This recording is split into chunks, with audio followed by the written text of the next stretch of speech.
Now I am personally proud to introduce a very special speaker, Mr. Enghebatu Togochog, who is from Southern Mongolia and has also represented the great Mongolian people that has lived under the tyranny and oppression of the CCP, but are enduring and living on with the proud heritage that the great Genghis Khan has given to all of us. So without further ado, Mr. Enghebatu Togochog.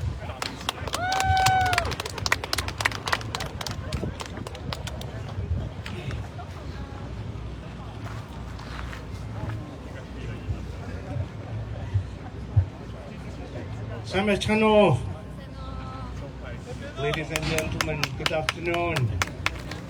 First of all, I would like to thank the Committee on Present Danger China for coordinating the effort and organizing this rally to urge the international community to take immediate actions to stop China from turning the 2022 Winter Olympics to Genocide Games.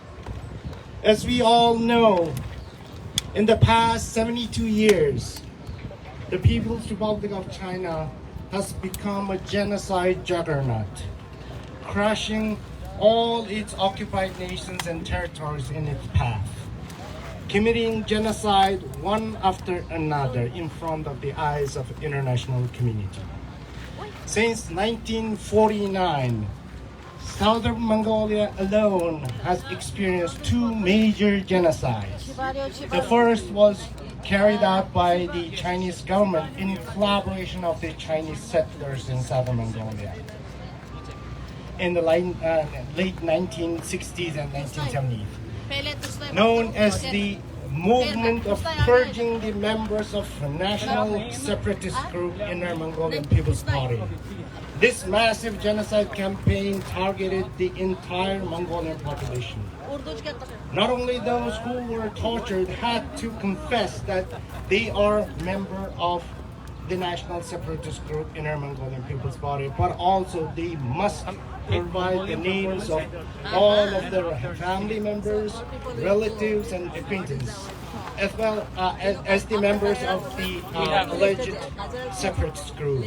In some extreme cases, under unbearable torture, those who exhaustively provided the names of the alleged members of the separatist group even confessed that their pets, livestock, and even household utensils are members of the alleged separatist group.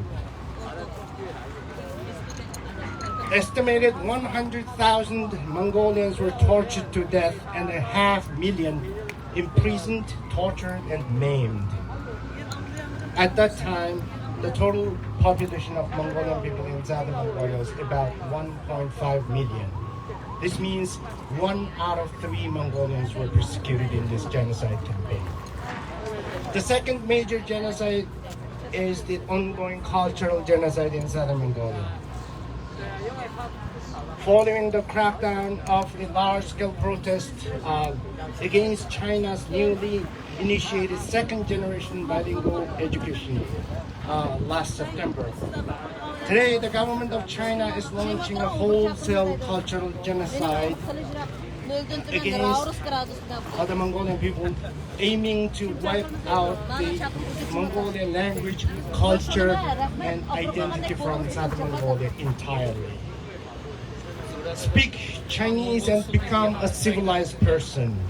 One of the slogans of this campaign can be seen from TV screens to billboards, from kindergarten classrooms to college campuses, from major cities to remote villages.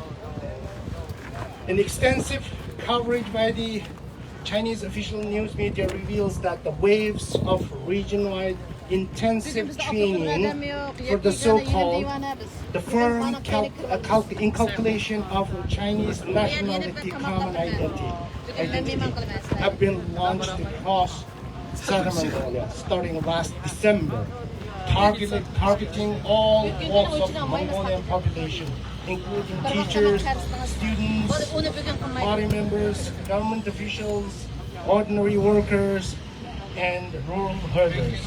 According to a 47-page internal document, the goal of this training is to force all ethnic minorities to recognize and accept Chinese as their own and only identity. The same is happening in East Turkestan and Tibet. An active genocide is being committed against the Uyghur population. Millions of Uyghurs are being locked up in concentration camps.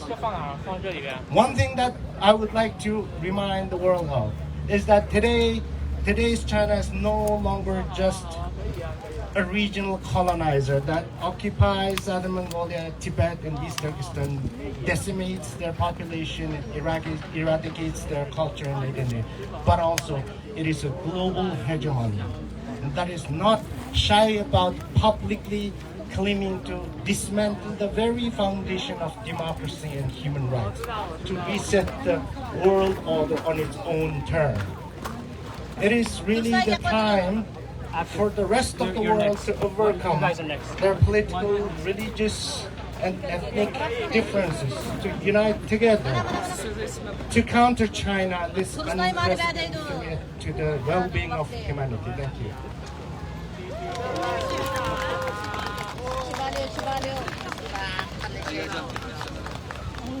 Thank you,